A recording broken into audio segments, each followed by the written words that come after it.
Good morning, ladies and gentlemen. My name is Faralto Theodorus, and I'm from Institute Technology Sumatra. Here, I'm as the Prime Minister in this debate. We're talking about this house as a first-generation immigrant of color in a predominantly white country would choose to live and raise children in an ethnic enclave. So first thing first, let me explain and define what is the motion is about, ladies and gentlemen. The motion is talking about first-generation immigrant. Who are they? First-generation immigrant are people who are foreign-born and choose to move to the new country because many reasons, such as war, economic crisis, and etc. And of course, they will expect better life when they move to their new country, ladies and gentlemen. And also, the motion is talking about white country. As we know that the most famous and the biggest white country in the world is United States of America. So that we will take USA as the role model in this debate. And also, the reason why I take USA as the role model, because in USA, as we know, there are many ethnic enclaves such as Little India, Chinatown, and Koreatown, ladies and gentlemen. And of course, I will set the parameter here that this motion will talking about immigrant rights. So, here, me, myself, as the Prime Minister, will talking about the legally immigrant that come from another country and move to their new country. So, in this debate, we will not talking about the illegally immigrant that come to the new country, ladies and gentlemen. So, overall, the motion is talking about the immigrant who decided to live in their ethnic enclaves in their new country, ladies and gentlemen. So, let's proceed to my next argument. I have three different arguments toward three different aspects that connects with this kind of a motion, ladies and gentlemen. The first is about social aspects, second is political, and the third is economic. The first, social aspects or social reason. As we know that, ladies and gentlemen, of course, the immigrant will use their own languages when they are in their original country. They use the original languages, habits, they eat their original foods, they preserve their original original culture, right? So that why they choose to live in the ethnic enclave is because they want to preserve their tradition, culture, such as clothes, foods, languages, and etc., ladies and gentlemen. And also, they will be more comfortable and feel like themselves if they use all habits that they usually use in their original country, right? Such as they speak with their own languages, they eat their own food. So that with that comfortability that they get, it will affect positively towards many aspects on their life. Maybe they will be friendly or something like that, ladies and gentlemen. So that's why the social aspects here is very crucial in this kind of emotion that affects their way to socialize with others, ladies and gentlemen. Next is about political system.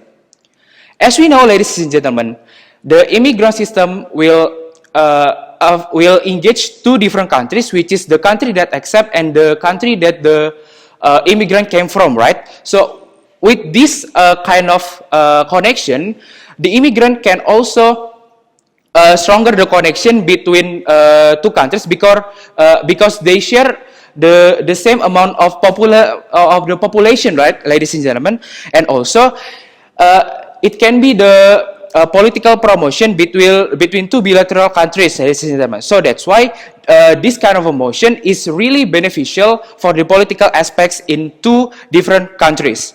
Next, I'm talking about the last of my argument is about the economical aspects. As I said before at the beginning of my speech, of course, the immigrant will expect more and better life in their new country, right? So it doesn't mean when they come to their new country, they already have a job what they will do in their new country, right? So as we know, many like in the Chinatown and Little India, many like mercenary who sell maybe like foods and clothes from their origin. So that's why with the immigrant selling their foods, maybe clothes from their origin country, it also helps the country that accept the immigrant in terms of taxes, ladies and gentlemen. And also, beside of taxes, the immigrant can also help the country that accept the immigrant in terms of labor and human resources, such as we know that in Manhattan, New York, many Jews works and make new industrial and companies that can support the human resources and the preserve of the economic in that place, ladies and gentlemen. And also, for different examples, like the Japanese in the West Coast, they also contribute in many agriculture aspects in that city, ladies and gentlemen. So overall, my speech is about we as the government and as the first generation immigrant prefer to live in ethical enclave because we will be more comfortable, and the comfortability that we have will affect in many aspects of our life. So moreover, the any justification and any rebuttals that coming from the other side of the house should consider any parameter and any argument that I said before. So that's why we are proudly to propose, and my Deputy Prime Minister will continue the debate. Thank you. As we all know, the coronavirus pandemic has been happening roughly half of a year all over the world. This has been worsening the racism issue towards Asian communities in North America. Asian Americans report being spit on, yelled at, even threatened in the streets. There has been a recent stabbing in Montreal and increased attack and violent targeting of Asian businesses. According to the Asian Pacific Policy and Planning Council, Asian American reported over 650 racist attacks last week. These incidents reflect rising racism against Asian communities in North America, ladies and gentlemen. This is something we have to stop immediately. No one deserves any type of racism, no matter what race they are, where they come from, and where they live. Me and Farah believe racism can be significantly diminished if legal immigrants live in an ethnic enclave, because that way their well-being in cultural and social economic aspects in living in a predominantly white country is more secured significantly, just like what Farrell has elaborated.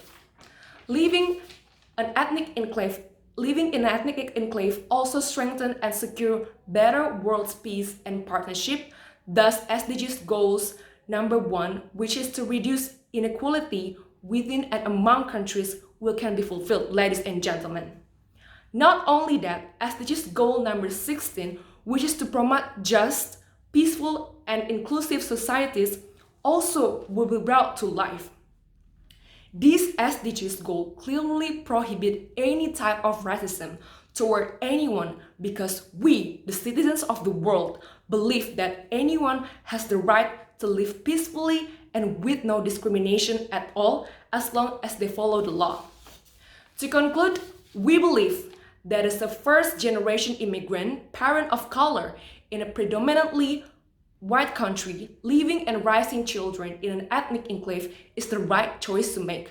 Because, ladies and gentlemen, we believe that it secures our well-being in cultural and social economic aspects and fulfill the world's purpose through making the SDGs goal come to life. In National University Debate Championship, we are proud to propose.